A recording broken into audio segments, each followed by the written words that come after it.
আসসালামু আলাইকুম রহমতুল্লাহি ওয়া বারাকাতুহু।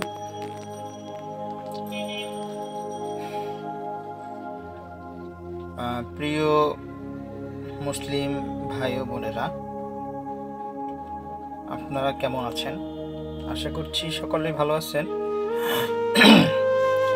আলহামদুলিল্লাহ, আমিও অনেক ভালো আছি আল্লাহর অশেষ রহমতে।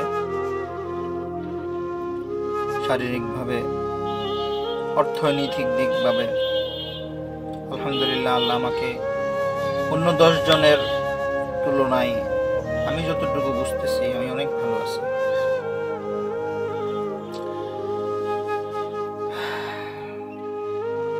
আপনারা এখন আমার ভিডিও দেখতেছেন, যারা দেখতেছেন তাদের মধ্যে হয়তোবা অনেকে নতুন, আবার অনেকে পুরাতন। নতুন যারা আছেন তাদেরকে আমি বলে দিই, আমার এই চ্যানেলটা মূলত আমি সব ধরনের ভিডিও ছাড়ি এই চ্যানেলে। সব ধরনের বলতে আমি একজন প্রফেশনাল ড্রাইভার।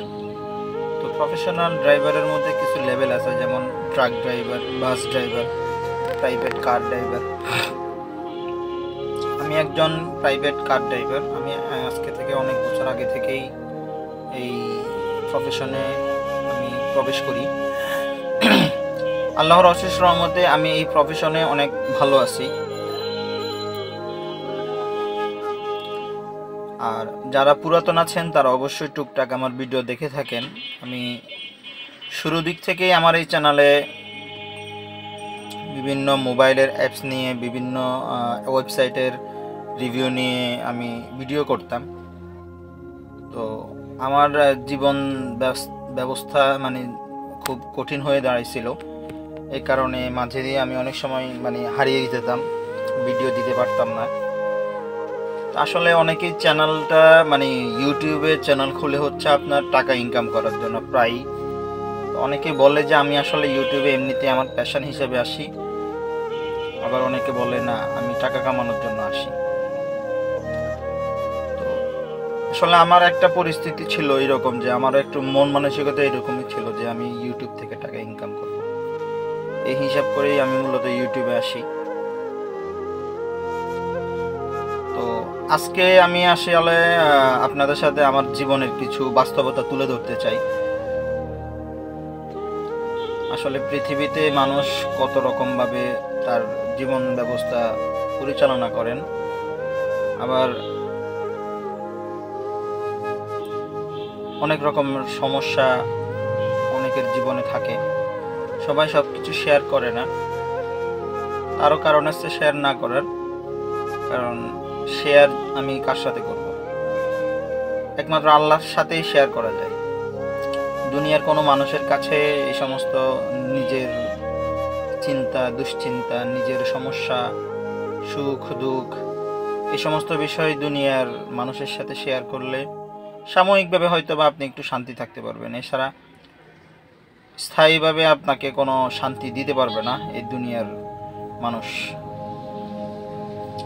অনেকদিন যাবত আমি ভাবতেছিলাম যে আপনাদের সামনে আমার জীবনের কিছু অংশ তুলে ধরবো ইনশাল্লাহ। আমি আবার ভিডিওর মধ্যে ওই রকমভাবে কথা গুছিয়ে বলতে পারি না।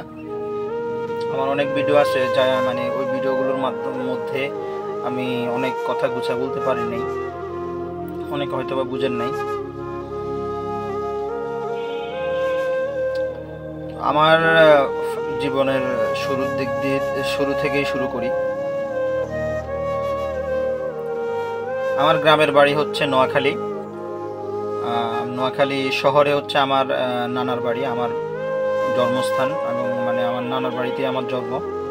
আর গ্রাম নোয়াখালী থেকে শহরের থেকেই আরও প্রায় 30 থেকে 40 কিলোমিটার দূরত্বে হচ্ছে আমার দাদার বাড়ি, প্রায় কোম্পানিগঞ্জ আর কি, থানা কবিরহাট, ওটা হচ্ছে আমার দাদার বাড়ি। তা আমি মূলত বড় হয়ে আমার জন্মস্থান আমার শহরেই ছিল।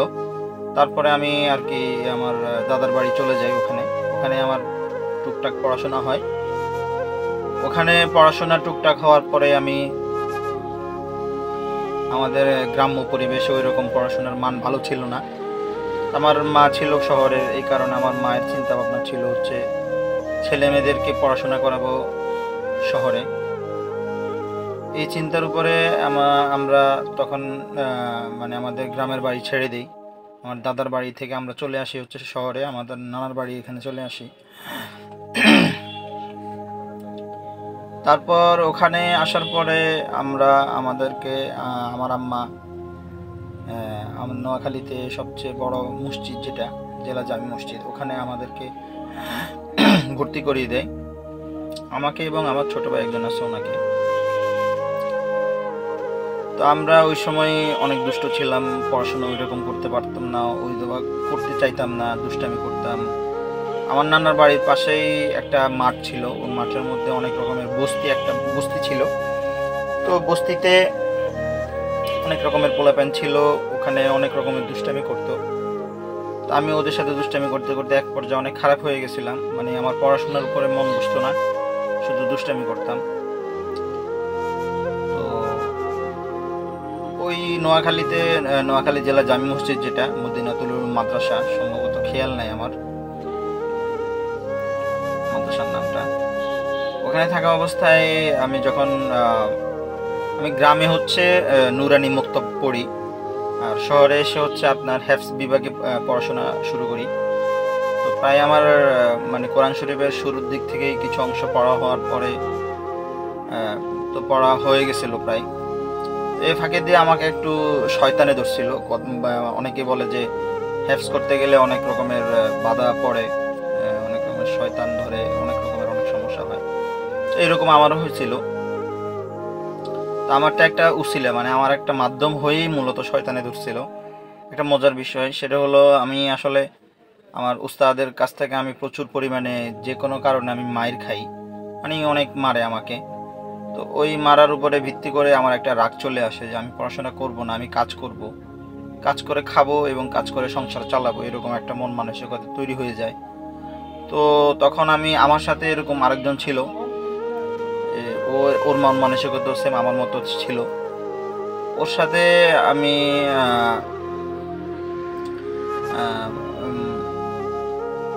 এরকম মানে একটা যুক্তি করি যে চলো আমরা তাহলে চলে যাই, কোথাও গিয়ে ফ্যামিলি থেকে না বলে আমরা চলে যাই। তো মানে ফ্যামিলি থেকে না বলে চলে যাওয়াটা একটা খুব মানে দুঃখজনক বিষয় ছিল, কারণ ফ্যামিলিরা আমরা বুঝতেছি যে আমাদের ব্যাপারটা, আর সংসার ফ্যামিলি বুঝতেছে যে আমার ছেলে চলে গেলে তো একটা মানে ফ্যামিলি তো একটা টেনশনের মধ্যে থাকবে। একটা ছেলে মেয়ে যদি কোথাও হারিয়ে যায়, আপনারা তো বুঝেনি যে একটা নিজের ছেলে বাচ্চা ভাই অথবা কেউ যদি হারিয়ে যায় তখন একটা চিন্তার মধ্যে পড়ে যাওয়া লাগে।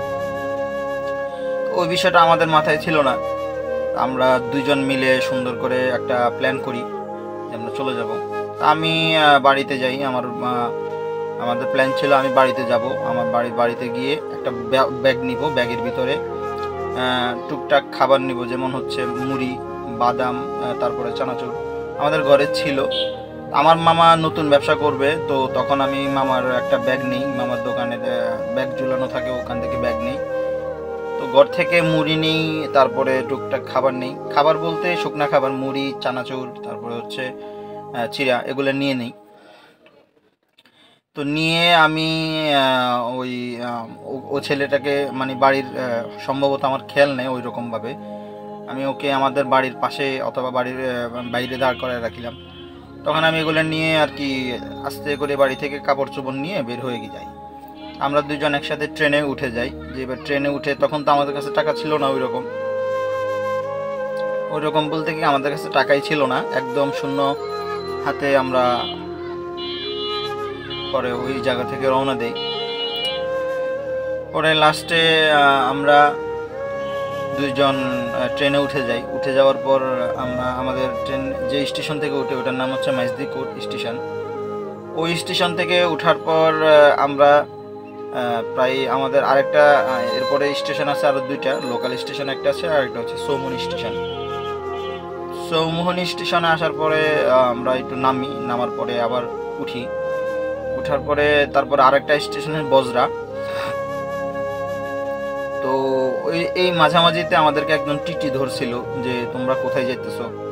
আমি বলতেছি যে আমরা চালাকি করে বললাম যে আসলে আমাদের আব্বু আম্মু পিছনে আসতেছে, আমরা আর কি সামনে চলে যেতেছি, ওনারা পরে আসবে, আমরা আসলে ঢাকায় যাব।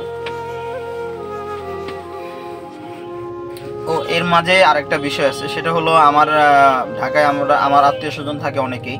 এর মধ্যে আমার বড় খালার মেয়ে, আমার বড় মেয়ে যেটি, উনি আবার পা ভেঙে ফেলে তো মানে তখন হসপিটাল ভর্তি ছিলেন উনি। তো তখন ওই আচ্ছা ওইটা বাদ দিই এখন। তারপরে আমরা ওই টিটিকে বলি যে এভাবে এভাবে আমার বোন একটু অসুস্থ, হসপিটালে ভর্তি, ওনাকে দেখতে যাব। তো আমার আম্মা ওনারা পিছনে আসতেছে, আমরা আগে চলে যেতেছি আর কি। তো বলতেছে তোরা, আমার তখন অল্প বয়স ছিল আমাদের, তো বলতেছে তোরা এই এত অল্প বয়সে, তোর এত কম বয়স, তোরা মিথ্যা কথা বলতেছ, এই সেই মাদ্রাসার ছাত্র হয়ে মিথ্যা কথা বলতেছ, স্বাভাবিকভাবে এটা বলতেছে। পরে আমি আসলে ওই রকম ভাবে কিছু বানায় বলতে পারি নাই। পরে বলতেছে যে দেখো বাচ্চা, তোমরা বেশি কথা বলিও না, আমরা বিনা টিকিটে তো ঢাকায় নেওয়া যাবে না। তারপরে তোমাদের বলতেছে সামনে স্টেশন আসতেছে, ওখানে নেমে তোমরা আবার বাড়ি চলে যাবে, পরের গাড়ি আসলে তখন বাড়িতে চলে যাবে। পরে আমরা বলছি আচ্ছা ঠিক আছে, ওনার কথা মতোই আমরা বলছি ঠিক আছে। পরে বজরা স্টেশনে আমাদের দুজনকে নামাই দিচ্ছে। তারপরে আমরা ওখানে মানে আমাদের তো বাড়িতে যাওয়ার ইচ্ছা নাই, তো আমাদের বাড়িতে যাওয়ার ইচ্ছে ছিল না। তো বজরা স্টেশনে একটা মসজিদ ছিল, মসজিদে গিয়ে এশার নামাজ মনে হয় হয়ে গেছিল। পরে আমরা মসজিদে গিয়ে মুখ হাত দিয়ে পরে আমরা মসজিদের ভিতরে গিয়ে শুয়ে থাকি, মসজিদের বারান্দায় সম্ভবত। মশার কামড় থাকে ওই সময়, মশার অনেক কামড় খাই। তারপরে মানে সারা রাত কোনো না কোনোভাবে কাটাই।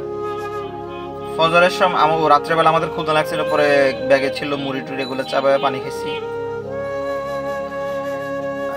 ফজরের নামাজের পরে আমরা এখনো ঘুমাইতেছিলাম, পরে আমাদেরকে উঠানো হয় নাই। ফজরের আজান দিচ্ছির সময় উঠতে পারি নাই। পরে লাস্টে নামাজ শেষ হওয়ার মাত্র আমরা উঠে গেছি। পরে সবাই চলে গেছে, আমরা বসে আছি।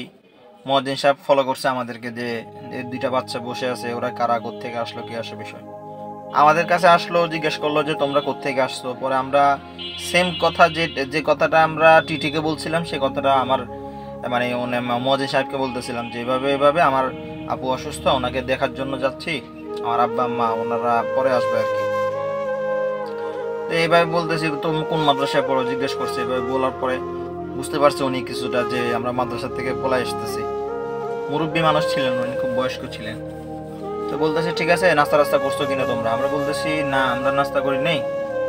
তুমি আমাদেরকে একটা চায়ের দোকানে নিয়ে গেছে, সকাল সকাল চায়ের দোকান খুলতেছিল, তখন বসায় আমাদেরকে কলা আর রুটি খাওয়াই দিচ্ছে। আর বললো যে তোমরা এখন একটা কাজ করো, তোমরা মাদ্রাসায় আমাদেরকে, ওনাদের ওখানে মাদ্রাসা ছিল একটা, তো মাদ্রাসায় থাকা এতিমখানা ছিল। তো উনি আমাদেরকে জিজ্ঞেস করছিল যে তোমরা কি আমাদের এই মাদ্রাসায় পড়বা। তো আমরা তো মাথায় ছিল যে পড়বো, আবার হুজুরের মায়ের খাবো এরকম। এই কারণে আমরা বললাম যে না দেখেন, আমরা আসলে পড়বো না, আমরা তো এভাবে চলে যাবো। হয়তো পড়তে হবে, না হলে তোমরা বাড়িতে যেতে হবে, কোনটা করবে বলো। পরে আমরা লাস্টে বললাম যে ঠিক আছে, আমরা বাড়িতে চলে যাব। পরে বলতেছে পরের স্টেশন আসলে, মানে পরের ট্রেন আসলে তোমরা বাড়িতে চলে যাবে, তোমাদেরকে আমি উঠাই দিব গাড়িতে। পরে লাস্টে আমরা নাস্তা করলাম, করার পরে ট্রেনের জন্য অপেক্ষা করতে লাগলাম। তার চিন্তায় পড়ে গেলাম যে এখন আমরা বাড়িতে যাব, যদি ধরা টরা খেয়ে যাই। তো আমাদের প্রায় একদিন হয়ে গেল, মানে একদিন হয়ে রাত হয়ে আবার পরের দিন হলো। তো এই ফাঁকে তো আমাদের বাড়িতে সবাই জানাজানি হয়ে গেছে, ছেলেরা কোথায় কি আসে বিষয় পাওয়া যাইতেছে না মাদ্রাসা থেকে। পরে মাদ্রাসায় আসছে, আমার আম্মা খোঁজাখুঁজি করতেছে, মাদ্রাসায় এসে হুজুরকে মানে বকাবকি করতেছে, আমার ছেলে কোথায়, আমার ছেলে ছেলে এইভাবে আর কি হুজুরকে খুব করতেছে। তো আর এদিক থেকে আবার আমার আম্মা, আমরা আবার মানে প্রায় সকাল দুপুর হয়ে গেছে, এখনো ট্রেন আসে নাই। পরে সম্ভবত দুপুরের আগে, যখন নামাজের আগে ট্রেন আসতেছিল। আবার মুরব্বী ঘুমাইতেছিলেন, যে মসজিদে আমরা মানে ছিলাম, সেই মসজিদের মুয়াজ্জিন সাহেব উনি ঘুমাইতেছিলেন। আল্লাহ ওনাকে জান্নাত নসিব করে, বেহেশত নসিব করে, উনি হয়তো বা মারা গেছেন। তো উনি ঘুমাইতেছিলেন, বলছিলেন যে ট্রেন আসলে আমাকে ডাক দিয়ে দিও, তোমাদেরকে উঠাই দিব না। পরে লাস্টে আমরা ওই ট্রেন আসার পরে ওনাকে ডাকলাম যে চাচা চাচা উঠেন। তো ট্রেন আসছে, পরে আমাদেরকে ট্রেনে উঠাই দিচ্ছে। পরে 50 টাকা নাকি 100 টাকা দিচ্ছিল। এই কথাটা প্রায় আরো আপনার 1 যুগ আগের কাহিনী আর কি, 1 যুগ 12 বছর আগের কাহিনী বলতেছি। হ্যাঁ 12 বছর আগেই হবে, 12 বছর আগেই বলতে 12 বছর 13-14 বছর হবে, 14 বছর আগের কথা আর কি, 14-15 বছর আগের কথা, 14-15 বছর হতে পারে, হ্যাঁ। তো তখন হয়তো আপনার বুঝতে পারছেন 50 টাকা 100 টাকা কিরকম মান ছিল। ওই টাকাটা আমাদেরকে দিছিল, বলছে দেখো তোমরা বাড়িতে চলে যাবে আর এখানে আসবা না, বাড়িতে পড়াশোনা যেয়ে পড়াশোনা করবা। পরে লাস্টে আমরা এখান থেকে ওখানে আমরা ট্রেনে উঠলাম, ট্রেনে উঠে চিন্তায় পড়ে গেলাম যে এখন কি করব, আমরা তো বাড়িতে যাব না, মাদ্রাসায় যাব না, বাড়িতে যাব না, কি করা যায়। তা আমরা আমরা আবার জানতাম না যে আমাদের রাত্রেবেলা এত খোঁজাখুঁজি হয়েছে।